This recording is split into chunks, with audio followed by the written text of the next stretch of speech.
Fireman Report.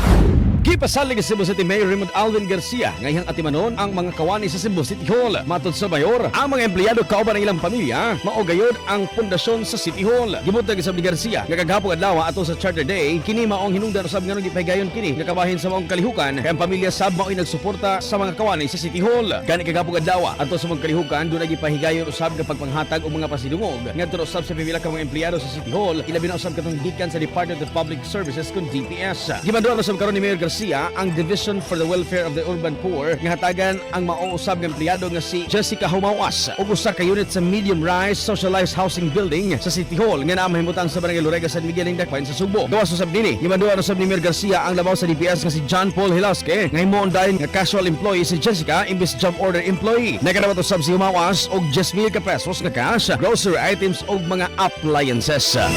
Report gikan sa Cebu City Hall alang sa FM Balita sa Buntag kini sa Idol Clint Lantaco. Di kapugan sa magatod sa mga naglapas ng mga balita. Tatak RMN, tatak IFM Balita.